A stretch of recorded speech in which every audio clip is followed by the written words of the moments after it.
যেসব বন্ধুরা ভালোবাসা দিবস উপলক্ষে ভালোবাসার মানুষদের জন্য স্পেশাল কিছু বানাতে চান, স্পেশাল ফিল করাতে চান, সেসব বন্ধুদের জন্য এই রেসিপিটা। হ্যালো এভরিওয়ান, আসসালামু আলাইকুম। সবাই কেমন আছেন? সবার জন্য অনেক অনেক শুভেচ্ছা ও ভালোবাসা। আজকে নিয়ে চলে আসলাম হার্ট শেপের একটা ইউনিক টাইপের নাস্তার রেসিপি।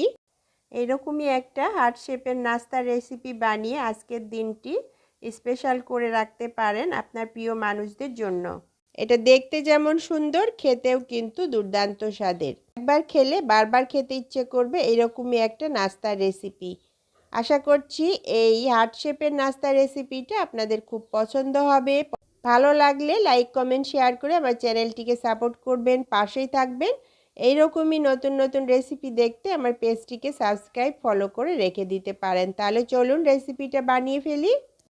রেসিপিটা বানানোর জন্য প্রথমে আমি একটা আটার ডো বানিয়ে নিব। তো এখানে আমি 1 কাপ হলো ময়দা নিয়ে নিলাম। আর অবশ্যই এটা ময়দা দিয়ে বানালে ভালো হবে, আটা দিয়েও হবে। আর এখানে আমি সামান্য একটু লবণ দিলাম আর সামান্য পরিমাণে তেল দিয়ে দিলাম। দিয়ে এই ময়দাটাকে আমি ময়ান করে নিব হাত দিয়ে ঘষে ঘষে। তো ময়ান করা হয়ে গেছে। এখন আমি এখানে অল্প অল্প করে পানি দিয়ে একটা শক্ত ডো বানিয়ে নিব। আর আটার ডোটা অবশ্যই শক্ত করে বানাতে হবে। তো ডোটা রেডি হয়ে গেছে। এখন আমি এটা ঢাকনা দিয়ে ঢেকে 10 মিনিটের জন্য রেস্টে রেখে দিলাম। এখানে আমি 2টা আলু আগে থেকে সিদ্ধ করে গ্রেট করে নিয়েছি। আর হলো এখানে আমি হাফ চামচ মরিচের গুঁড়ো দিয়ে দিলাম, হাফ চামচের থেকে একটু কম হলুদের গুঁড়ো দিয়ে দিলাম। এখানে আমি হলুদের গুঁড়াটা ব্যবহার করেছি কালারের জন্য। হাফ চামচ গোলমরিচের গুঁড়ো দিলাম, হাফ চামচ গরম মশলার গুঁড়ো দিলাম, হাফ চামচ হলো চাট মশলা দিলাম, হাফ চামচ লবণ দিয়ে দিলাম। আর আগে থেকে একটা ডিম সিদ্ধ করে নিয়েছিলাম আমি, সেই ডিমটা এখানে গ্রেট করে দিয়ে দিলাম। তারপর এখানে আমি কিছু ধনেপাতা কুচি দিয়ে দিলাম। ধনেপাতাটা ফ্রোজেন ছিল, সে কারণে আমি একটু প্যানে এটাকে সটে করে নিয়েছি বা এটার পানিটা শুকিয়ে নিয়েছি। হাফ বাটি হলো পেঁয়াজ বেরেস্তা দিয়ে দিলাম, হাফ কাপ কর্নফ্লাওয়ার দিয়ে দিলাম। এখানে অবশ্যই কর্নফ্লাওয়ার ব্যবহার করতে হবে। আর কর্নফ্লাওয়ারের পরিবর্তে আপনি এখানে আটা, ময়দা বা বেসন ইউজ করতে পারেন। আর কয়েকটা শুকনো মরিচ আমি ভেজে নিয়েছিলাম, সেটার গুঁড়ো দিয়ে দিলাম। দিয়ে তারপর নেড়েচেড়ে এটাকে খুব সুন্দরভাবে আলতো হাতে মাখিয়ে নিব, বেশি প্রেসার দিয়ে মাখাবো না। তো এটা মাখিয়ে নেওয়া হয়ে গেছে। মাখিয়ে নিয়ে এটা সাইডে রেখে দিলাম। আর যে হলো ময়দাটা আমি মাখিয়ে রেখেছিলাম রেস্টে, সেটা নিয়ে নিলাম। এটা কতটা সফট হয়ে গেছে দেখতেই পাচ্ছেন। এখন আবার একটু হাত দিয়ে মথে নিয়ে এটাকে একটা গোল বলের মতো বা লেচি কেটে নিলাম। তারপর হলো শুকনো আটা দিয়ে এটাকে আমি একটা বড় করে রুটি বানিয়ে নিব। আর রুটিটা যতটা বড় হবে আপনার এই হার্ট শেপের পিঠার ভিতরের লেয়ারগুলো কিন্তু অনেকটা হবে এবং সুন্দর লাগবে। তো এটা আমি আস্তে আস্তে করে একদম বড় করে একটা রুটি বানিয়ে নিব। রুটিটা বানিয়ে নেওয়া হয়ে গেছে, দেখতেই পাচ্ছেন। যে পুরটা আমি রেডি করে নিয়েছিলাম সেই পুরটা এখানে অল্প অল্প করে পুরা রুটির উপরে ছড়িয়ে দিলাম। এটা একদম সুন্দর করে ছড়িয়ে দিয়েছি, দেখতেই পাচ্ছেন কত সমান করে নিয়েছি একদম।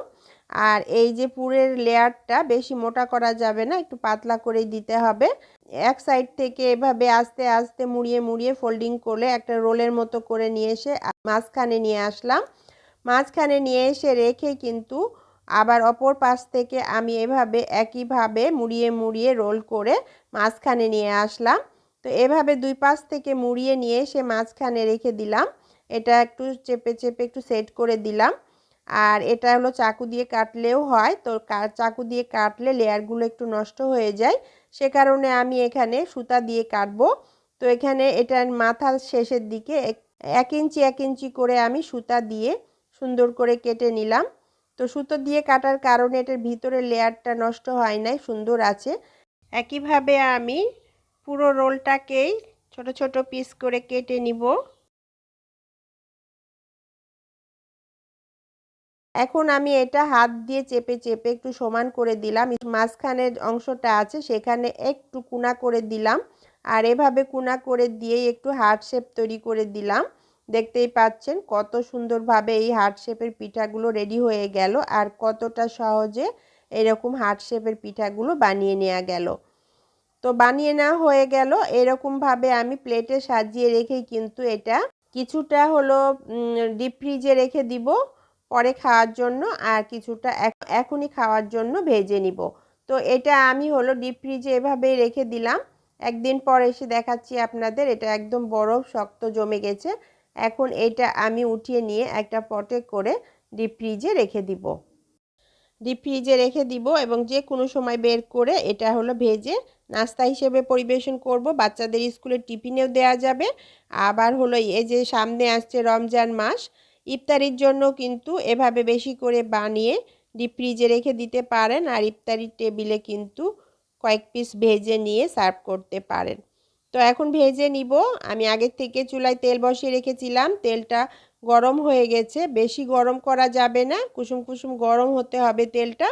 এরপর আমি হলো যে হার্ট শেপের এই নাস্তাগুলো আমি একটা একটা করে দিয়ে দিলাম।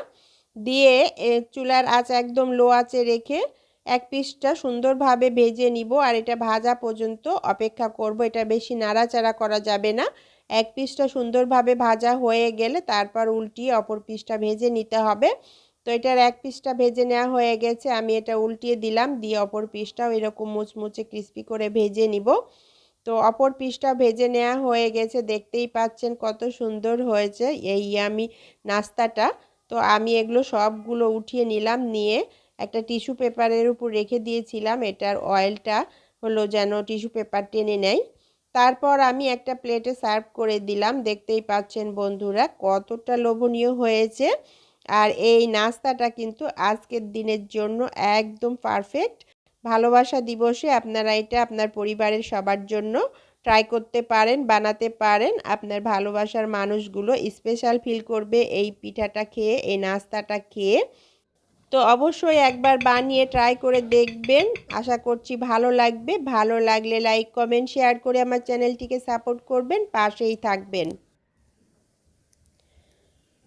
আবার দেখা হবে এইরকমই নতুন কোনো রেসিপির সাথে। সে সময় পর্যন্ত সবাই ভালো থাকবেন, সুস্থ থাকবেন, নিরাপদে থাকবেন। আল্লাহ হাফিজ।